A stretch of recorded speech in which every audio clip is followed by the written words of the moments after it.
welcome back to Bible Journaling Basics. This is a special series that Illustrated Faith is running here on YouTube. If you missed part 1 and part 2, I highly encourage you to go back and watch those episodes and then catch up right here. For those of you who are here for part 3, welcome back. My name is Tiffany and I am on the Illustrated Faith creative team.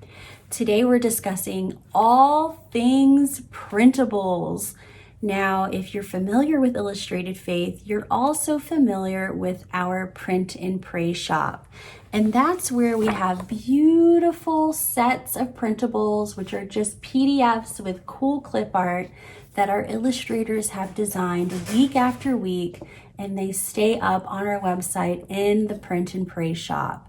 And so today we're going to answer some of your most frequently asked questions about printables, and I'll show you how to create some clusters. It's going to be fun. So come on in.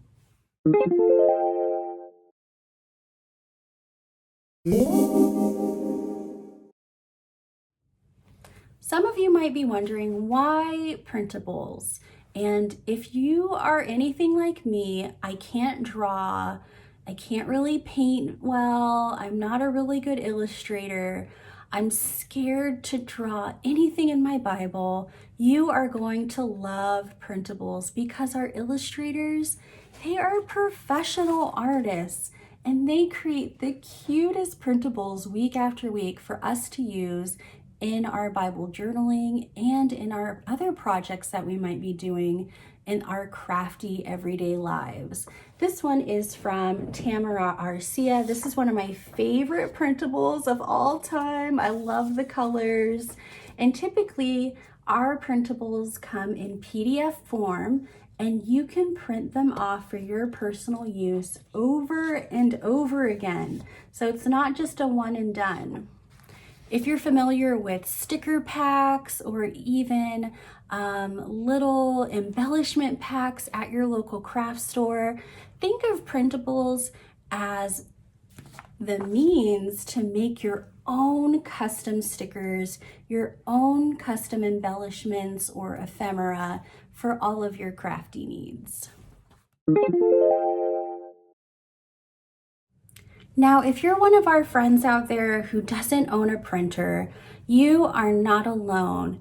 Many of our Bible journaling community, many in our community will send their files or save them to a little flash drive and take them to a Staples, an Office Depot, UPS or FedEx to have them printed.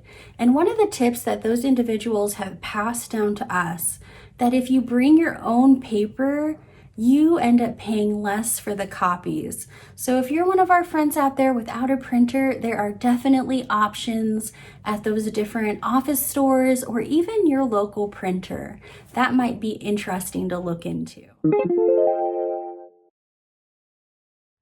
Speaking of printers, many of you have asked time and time again, what printer do you recommend? And I can only speak from personal experience. I have a laser printer. I don't use a lot because the toner is so expensive and I really don't like the print quality of my laser printer. And then number 2, I love my HP. It's just a regular desktop printer.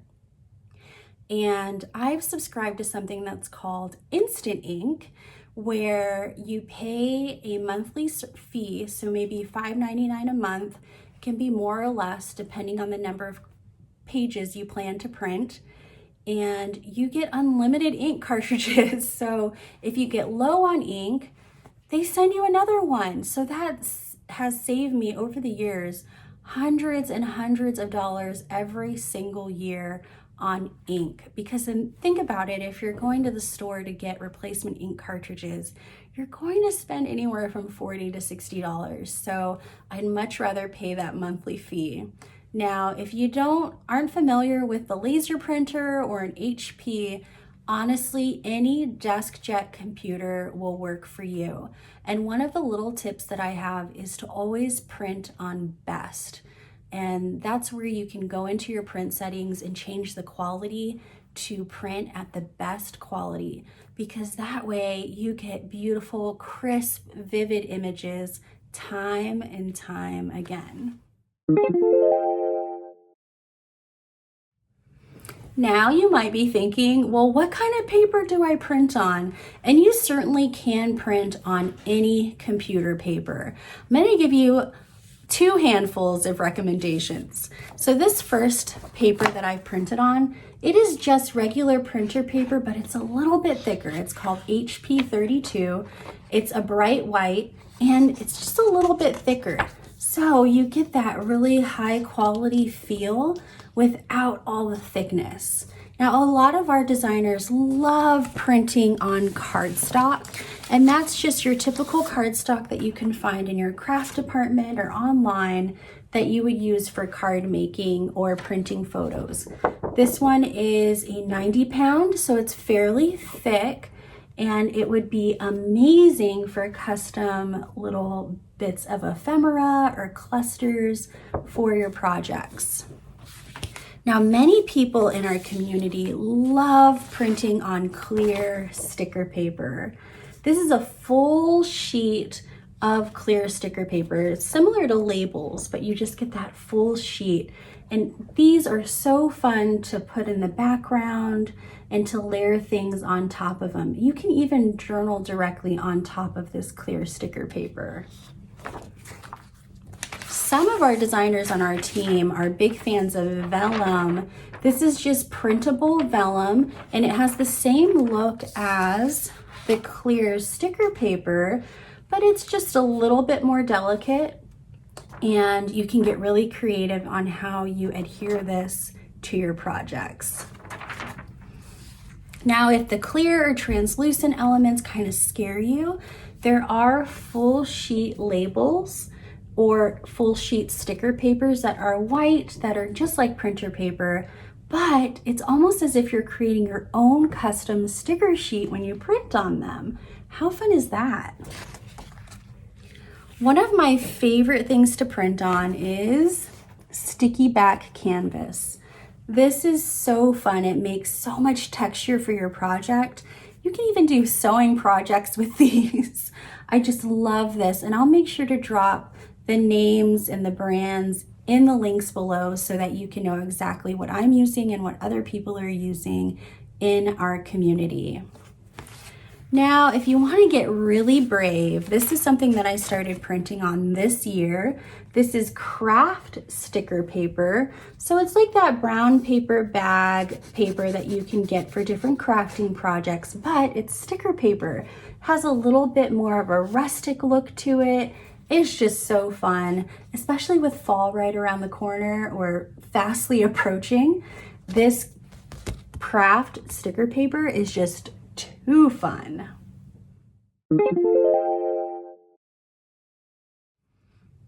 As you can see, there are so many different things that you can print on. These are just so versatile. Printables can be resized. Now, if you get to the next level, if you have an electronic paper cutter, there is a way to do print and cut.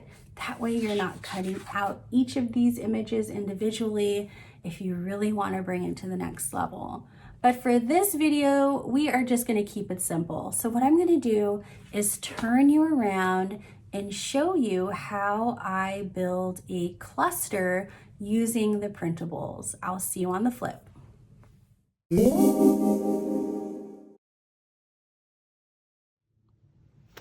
I'm in my illustrating Bible, which is that large Bible that you can journal in. And I'm in Psalm 89, verse 1.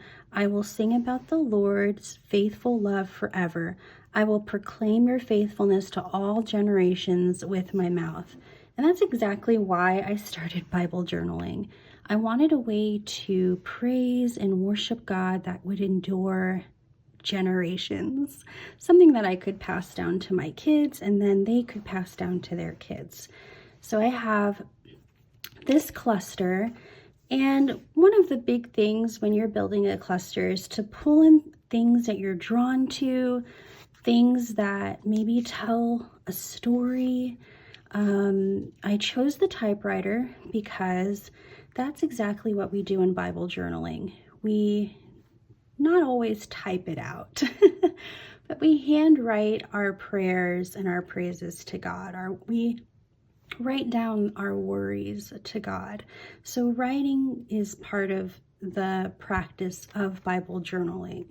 And so I wanted to build something meaningful around the typewriter.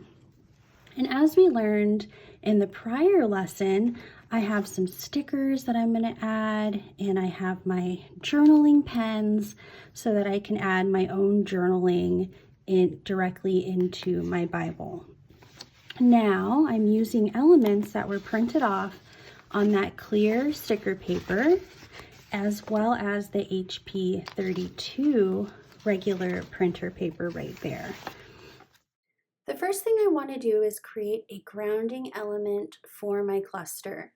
I'm going to take this large floral on sticker paper and adhere it to the bottom right corner of my page. And you can see I only need to use a part of it, so I'll save the rest for later.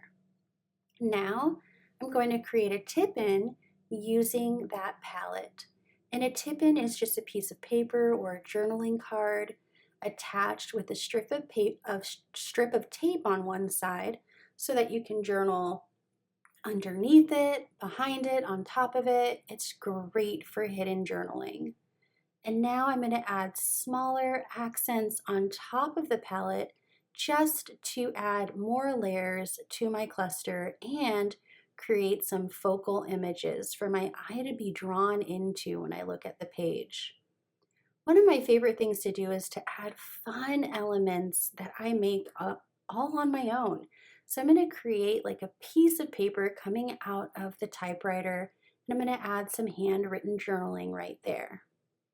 Now all I have to do is glue everything down, and my large cluster that is the main focal point is all done. Now, one of the things that I've noticed is that my page is not balanced.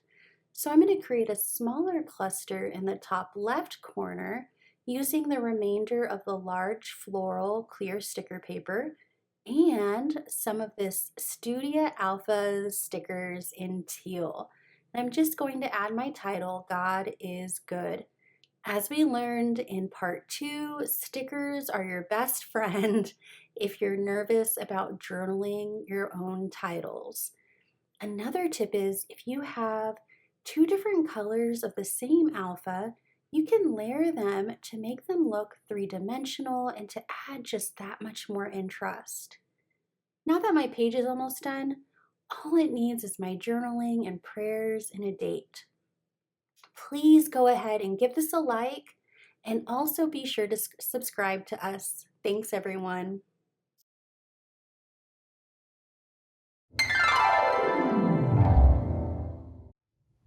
I hope you enjoyed part 3 all about printables and that you are feeling much more comfortable with the concept of using your own handwriting with some stickers and now with the addition of printables. Until next time, thank you for watching. Bye.